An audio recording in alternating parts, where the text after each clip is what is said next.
db.submit changes किया।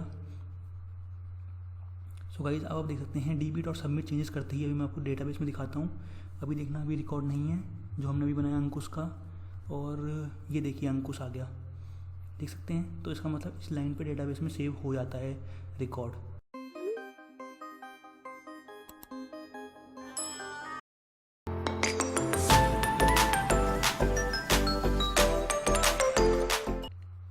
So guys हो सकता है टाइम थोड़ा ज़्यादा लग जाए, लेकिन मैं आपको डीबग ढंग से करके दिखाऊंगा कि डीबग क्या होता है और कैसे करते हैं।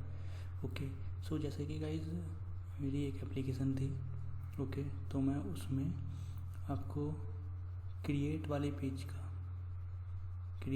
का मेनली व्यू दिखाऊंगा, यानी जहाँ से इंसर्ट हो रहा डेटा, फिर वो दिखाऊंगा वो वैल्यू, एक एक वैल्यू जो फॉर्म पे हमने ड्रॉप डाउन दिया है या टेक्स्ट बॉक्स है उसमें वैल्यू डाली है वो कहाँ जा रही है।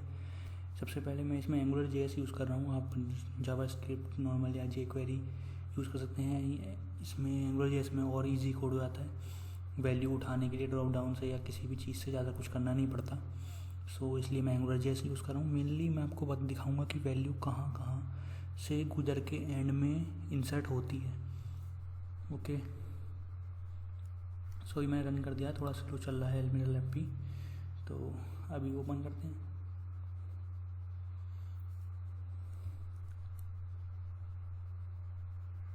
देख सकते हैं यहाँ पे बिल्ड स्टार्टेड आ गया है, तो अभी थोड़ी देर में रेडी होगा। तो अभी ये लोड हो रहा है, साथ में मैं SQL सर्वर खोल लेता हूँ।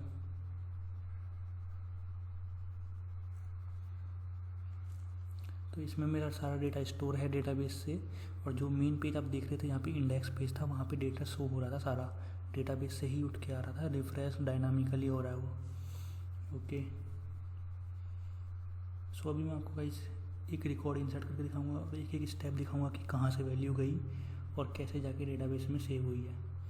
ओके, तो यहाँ हमने कर रहे हैं गाइस SQL सर्वर ओपन। तो जब आप डॉटनेट पे वर्क करते हैं तो मेनली उसके साथ SQL सर्वर की कंपेटिबिलिटी अच्छी है, तो इसलिए हम SQL सर्वर वाइज यूज़ करते हैं। सिस्टम मेरा थोड़ा स्लो है, उसके लिए मैं माफ़ी चाहता हूँ, कुछ ज़्यादा ही स्लो हो रहा है। सो गाइस अब मैं आपको पूरा डीबग प्रोसेस दिखाऊंगा कि कैसे पहले एंगुलर JS पे वैल्यू आती है। फॉर्म सबमिट करने पे एक फंक्शन चलता है, वो फंक्शन के अंदर हम सारी वैल्यू लेते हैं अलग अलग वेरिएबल में। उन सारी वेरिएबल को हम एक बार में इस पर जो कंट्रोलर बनाते हैं हम अपने यहाँ पे, तो उस पर भेज देते हैं ऊपर, फिर उस वैल्यू को अंदर गेट करते हैं, फिर उस डेटाबेस में सेव करते हैं डेटाबेस की क्वेरी की हेल्प से। और शो करते टाइम वो अलग पेज पे शो हो रहा है, तो वो रिफ्रेश खुद ही हो जाता है। तो वो चीज़ भी गाइस हम आपको अभी दिखाने वाले हैं। ओके, सो अभी पेज लोड हो रहा है। सो जिन ये कुछ CDN लिंक भी मैंने यूज़ किए हैं। CDN क्या, ये भी बता देता हूँ आपको। CDN की फुल फॉर्म होती है गाइस कंटेंट डिलीवरी नेटवर्क। तो जैसे कि अगर आप चाहें तो आप बूटस्ट्रैप यूज़ करते हैं तो आपको कुछ लिंक ऐड करने पड़ेंगे नेट से। W3 स्कूल पे भी देखेंगे बूटस्ट्रैप के CDN होते हैं, उन 2-3 लिंक को कॉपी करके पेस्ट कर लो अपने हैश टैग में, तो आपका पेज चल जाएगा। ओके, और अगर पर वो नेट से चलता है, तो ऐसे मेरे CDN यूज़ हुए थे इसलिए पेज बहुत देर में लोड हुआ है। तो CDN मोस्टली कम यूज़ किया करें, डाउनलोड किया करें उसकी कंपाइल्ड फाइल नेट से ही, बूटस्ट्रैप किया किसी की भी, और अपने फोल्डर में रख के लोकल में चलाइए, चाहे नेट चला जाए फिर भी आपकी चीज़ चलेगी। CDN में क्या है, नेट चलेगा तो ही आपकी चीज़ चलेगी, बट उसका फ़ायदा भी है अगर आपका कहीं सपोज़ की एप्लीकेशन है और उसके आसपास का एरिया है तो CDN थोड़ा फास्ट वर्क करता है, जल्दी डेटा ला के देता है। तो कुछ एडवांटेज कुछ डिसएडवांटेज, मोस्टली डेवलपर्स प्रेफर नहीं करते कि वो CDN यूज़ करें। बाकी आप नेट पे सर्च कर सकते हैं CDN क्या है और इसकी फुल फॉर्म क्या होती है। सो भाई यहाँ पे है हमारा एम्प्लॉय रजिस्ट्रेशन फॉर्म। एक जगह मैं इसका मेन पेज खोल लेता हूँ जहाँ पे डेटा शो होगा। ओके, सो यहाँ पे होगा गाइस हमारा डेटा शो।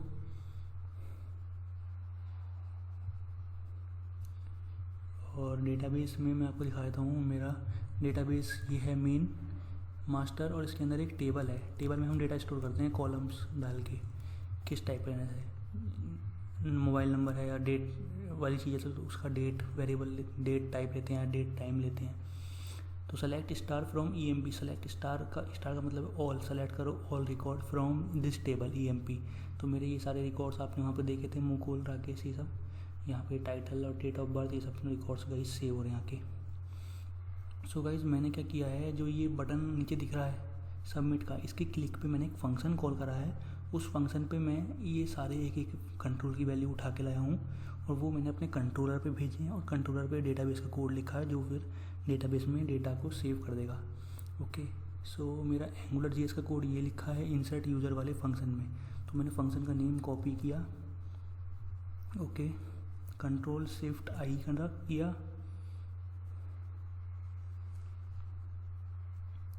सोर्सेस में आए,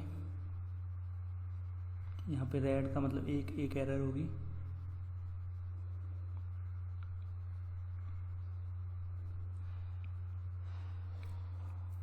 सोर्सेस में आ गए गाइस। हम स्क्रिप्ट्स में ये वाला मेरा नाम था एंगुलर वाली फाइल का, इस पर डबल क्लिक किया, फिर कंट्रोल F किया, फंक्शन का नेम पेस्ट कर दिया मैंने।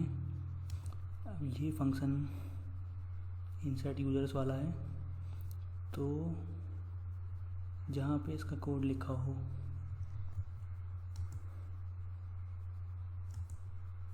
उसके अंदर, फंक्शन के अंदर ब्रेक पॉइंट लगाना है, बस यहाँ पे ऐसे छोड़ दो एक, तो पूरे के अंदर चले जाएगा।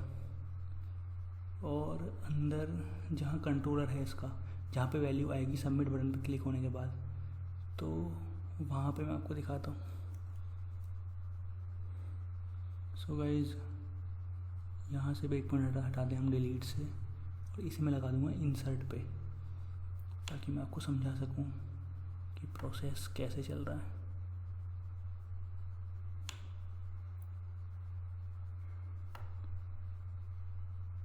डिलीट पे लगे हुए हैं ब्रेक पॉइंट, तो ब्रेक पॉइंट क्या है, वहीं पे आके रुक जाएगा जब हम बटन पे क्लिक करेंगे। देखिए इंसर्ट पे लगा हुआ है एक रेड, एंड में लगा हुआ है, कोई दिक्कत नहीं है। अब हम करते हैं अपना प्रोसेस। अब देखिए गाइस, हमने नेम डाला, मैंने अंकुश, ओके, एड्रेस डाल दिया हमने दिल्ली,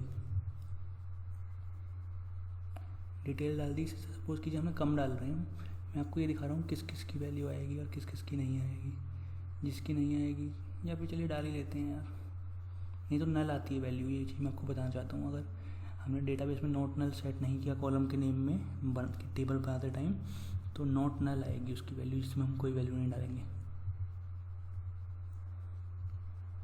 तो ये 10 नंबर का होना चाहिए, 2 4 6 8 10 नंबर का है। रोल हमें किसका देना है, इसे एडमिन का दे देते हैं हम। तो जब लॉगिन करेगा तो उसे उतनी चीज़ें दिखेंगी जो एडमिन के लिए रिलेटेड है, तो वो चीज़ भी हम कर सकते हैं, और अगर आप चाहेंगे तो हम ज़रूर करेंगे। और हम नीचे वैल्यू सेलेक्ट कर लेते हैं, टाइटल इमेज से खुद ले लेगा।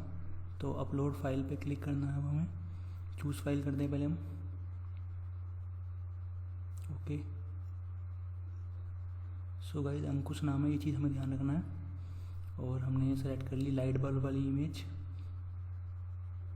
देख सकते हैं नेम आ गया। तो अभी मैं गाइस सबमिट बटन है मेरा, इस पेज पे वाला पेज ओपन है, तो सबमिट बटन मैं आपको दिखा देता हूँ।